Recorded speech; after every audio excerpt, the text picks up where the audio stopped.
Hello, and thank you for visiting our channel Horror Stories Before Sleep. Now it's time to listen to another creepy story.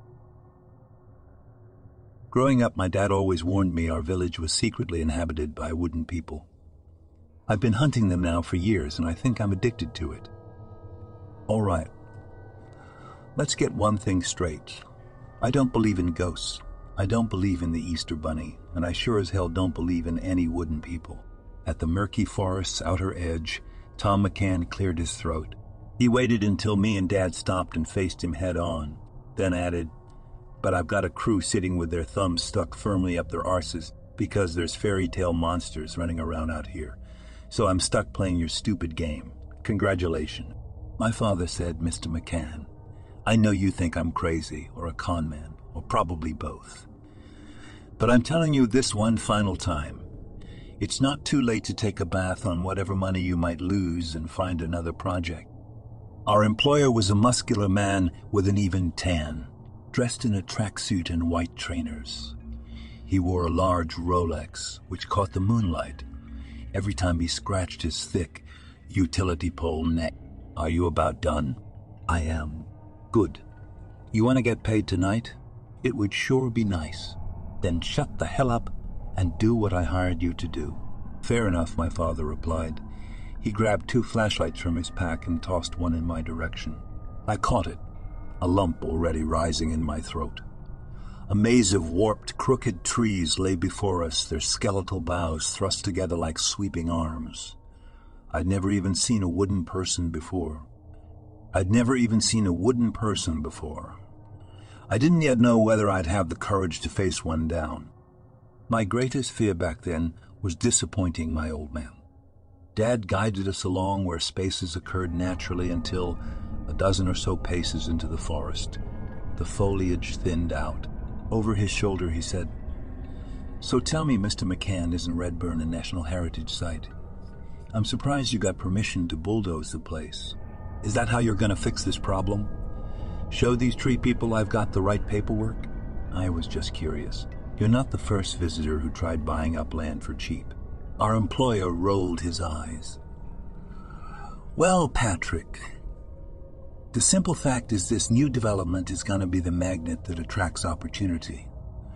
The suits are scared of eco-warriors who cry on Facebook, sure, but they also know everything I touch turns to gold. Didn't the Wildlife Trust try to stop you?" "Of course they did. Luckily, I don't believe in those." "Oh, that's funny. I could have sworn the judge said no to your appeal about the recovery order. You had to hand over, what was it, 19 apartments. Those fraud charges were about as legitimate as your little wooden friends," Tom hissed, his voice bitter. Upset this outsider was belittling our beliefs. I clenched my jaw tight. Dad, however, just chuckled. The skeptic couldn't rile him up. Not my father, unshakable as an oak tree, tall and rangy with a shock of graying hair and a long straight nose, same as mine. He said, "If you don't believe this crap, why come begging me for help? 2 things. 1, I came asking for help.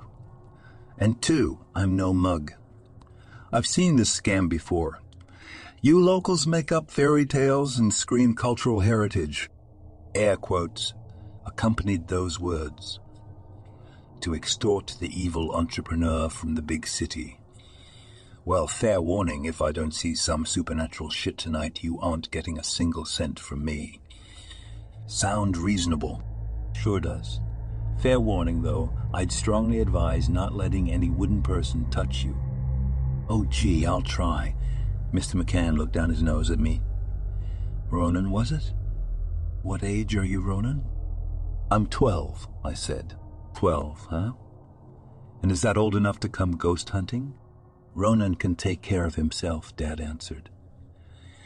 My face flushed with pleasure at the compliment. "Besides, there's his things he needs to learn." The trail twisted 3 times, carrying us through marshy grass, alongside a narrow stream, deeper and deeper and deeper into the gloom. From out amongst the endless darkness, I could hear the crunch of dead leaves, the snap of rotten wood, Above the canopy, where we could see it, the moon drifted in and out from behind thick, billowing clouds, and my electrified nerves jumped at every cry of a tiny animal, barely audible beneath the trees, whispering in the breeze. "Well," Mr. McCann said after a minute of silence. "Well, what?" Dad asked. "Isn't this the part where you tell me about the tree pixies?" "I thought you didn't believe in this stuff." "I don't. But I'm not having the crew rock up tomorrow and say you didn't do the right magic tap dance to cleanse the evil spirits. What do you know about them already?" "I know they're keeping me from steamrolling this shithole." Dad ducked beneath a bough. "Is that all? They kill children who wander through the forest late at night, blah, blah. Blah, blah, blah. It's your boilerplate, Urban." Before the Baron could finish, a mouse scurried out from beneath a downed log. He yelped, hopping from one foot to the other, a little foxtrot, and got to work trying to stomp the little critter, who moved way fast. Without looking back, Dad said, "Don't worry. I've seen braver men than you jump out of their skin out here."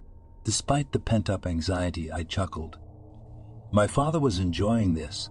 A lot. Mr. McCann muttered something too low to hear. "Well, the kid thinks partly true," Dad said on the far side of a nestle of ferns. "What they actually do is..." His voice trailed off there. "You know what? It's too spooky. We don't want a Tom running off without any evidence, do we, Ronan? Stop milking it and tell the bloody story." Dad's beam of light swept across the ground in low arcs. "Ronan, you wanna take this one?" Around us, trees closed in from every angle. As we bullied our way along, our cheeks and arms were gouged by the lacings of sharp branches. It felt like the forest kept reaching out, placing hands on us. Almost against my will, I found myself admiring their resemblance to hideously elongated figures. Side by side with the developer, I cleared my throat. The wooden people are like us, or, well, some are, others not so much. "Do you know what a doppelganger is?" "No," he said, his voice dripping with sarcasm. "A doppelganger is..." "He's joking, Ronan," Dad said, as he pushed through more scratching bracken. Beyond it, there lay an ocean of leaves, choked in darkness. I said, "Oh, so there's this colony of wooden people who live out here in wooden towns. In the old days, they stayed away from us, and we stayed away from them. People didn't worry about them. Like hurricanes, if you live somewhere that gets a lot of hurricanes, you'd probably think about them. But in Ireland, we've never had a hurricane because it's not a warm tropical climate, so we don't worry about them. It was the same with wooden people. It was hard to stumble across them. But then we started building cities and railways and stuff. That meant their homes kept getting destroyed. So they started moving around. But then we started building more stuff, so through a narrow gap, I glimpsed movement and hesitated. A chilly draft sent dead leaves scattering across my boots. Mr. McCann said, "Let me guess. Soon they had so little space they got angry and attacked." "Well, no. First they tried to explain their problem." "Oh, so our wooden friends speak English. They're like those talking trees in Game of Thrones, are they?" He went and stood beside a nearby birch, pressed his mouth up against a large hollow in its bulbous trunk, and said, "Hey, Treebeard, you awake? Mind if I bulldoze this place?" The entrepreneur faced us, grinning, those porcelain teeth prominent against the gloom. "Well, what do I know?" he said. "It's completely fine." "In the middle of a patch of dirt and mud and weeds," Dad said. "Quiet, both of you." Branches scraped together roughly as the forest shivered in its various joints. "What is it, a fox?" Mr. McCann asked. Dad silenced him with a gesture. From somewhere unseen, whispers rang out, or maybe it was just the wind. My trembling hand struggled to keep hold of the flashlight. Again and again, I wiped the palm sweat on my jacket and prayed Dad wouldn't notice. Dad faced us. "Ronan, you stay here with Mr. McCann. I'm gonna..." "Oh no," the cynic fired back. "If I stay put, you'll go out there, smoke a cigarette, and come out panting like you've just performed an exorcism. Unable to mask his agitation, Dad exhaled through his nostrils. You came asking for my help. Now I'm giving it to you. Nobody's trying to rip you off, I promise. You don't live as part of nature. See, you don't live as part of nature, so you don't see it, but Ireland is bleeding magic. The world is, and now it's starting to fight back. If there's wooden people out here tonight, you're gonna leave. This forest a changed man, believe me. But right now, I need you to listen. It was strange to see Dad angry. He was usually so even-keeled. To me, he said, Ronan, I'm going to go ahead and lure them out. Stay here and keep a candle lit in case they come this way. From my pack, I grabbed an Olympic-style torch and ignited it with a lighter tucked in the side compartment. The idea of not having Dad around for protection made my neck hairs stir. If the wooden people attacked, it would come down to me to protect us. My father said, remember, Mr. McCann, whatever happens, don't let them touch you. This warning was met with an eye roll. Flashlight in hand, Dad disappeared behind a cluster of ash trees while I stood there, knees wobbling. That's the trouble with you small-town folk, Tom said, once the gloom swallowed Dad whole. All these superstitions. This development could be a great opportunity, more tax revenue, more jobs. But instead you run around scared of things going bump in the night. They're not superstitions, I snapped, more forcefully than intended. And besides, even if they were, animals live here too. Are we just gonna wreck their homes so you can make some money? Kid, you see this? He tapped his Rolex. This baby cost 50. The Aston Martin I arrived in was triple that. Your dad drives a 3-door hatchback that's older than you are. I heard that shit. Heap sputtering up the road 5 minutes before you appeared. Here's some free advice. If you want to make something of yourself, pull your head out. Clouds. At the corner of my eye, a black blob filled the gaps between trees briefly. After I cleared my throat, I said, money isn't everything. Sorry to burst your bubble, kid, but it is. Why else would your old man be out here? If he was really set on protecting the forest, why take my money to do this phony cleansing? I didn't have an answer for that, so I turned away instead. Another gust of cold air made me shiver. A moment later, there came a trample of dead leaves. I choked out a feeble Dad. No response. Is this the part where you stage an attack? Mr. McCann asked, acting bored. But did his voice wobble a little? Branches stirred as the forest took great, shuddery inhales. It sounded like whispers. The rhythm of my heart quickened. It's a nice trick. I'll give you that. Tom did a terrible job at sounding disinterested. More whispers behind us now. I said a silent prayer. Dad arrived back and then whipped my torch and the flashlight around. Illuminated by the beam, there stood a huge, tumorous oak tree. From behind it, there came a skitter of rapid steps. I held out the torch like a shield. Who's there? My companion hung over me like a shadow. So close, his short, quick breaths blasted the back of my neck. What happened to all his bravado? Barely detectable even with the light. The tree inhaled, exhaled. I stood absolutely still, weapon raised and shaking. See? Mr. McCann stuttered. It's nothing. Just the wind. Before he could finish, a pair of eyes opened, cloudy and pale, as though stricken by cataracts. Pressed against the tree, a face peered back at us like a mask made from living bark, and smiled. Together, Mr. McCann and I screamed. My hands fumbled the torch, which slipped into a patch of mud and extinguished with a wet splatter. Forest erupted into chatter and whispers. Behind us, up ahead, along both sides. I whipped the flashlight in one direction and the next. Anytime the beam landed on a tree, there was yet another face, each grinning like a clouder of Cheshire cats. In unison, figures stepped away from the trunks. From head to toe, they were the texture rough bark, except for those pale eyes. Malignant growths engulfed the skulls, twigs and branches sprouted from shoulders and necks. and some were even dappled with furry moss. Limping with crude joints bent at odd angles, they shuffled toward us. A screaming Mr. McCann tore off through a narrow gap in the undergrowth. I rushed after him, unable to even think straight. Waist-deep foliage encroached on both sides of the trail, right up to our ankles. I followed the burly man through a maze of sticks and spears as he barreled ahead, faster than my legs could carry me. Out of nowhere he ground to a halt. As I caught up, the terrified man backstepped from more wooden people, too many to count. He spun on his heels, knocking me aside as he did, only to discover more closing in from behind, cutting off any hope of escape. Tom choked out a weak, "Please leave me alone. I'll give you anything. Money. Jewelry." He unclipped his Rolex and offered it as a gift. "I'll never come back here. Please." Together they moved forward, limbs outstretched.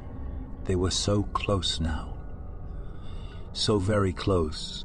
As Mr. McCann's foot caught on an exposed root, he collapsed backwards into the soil.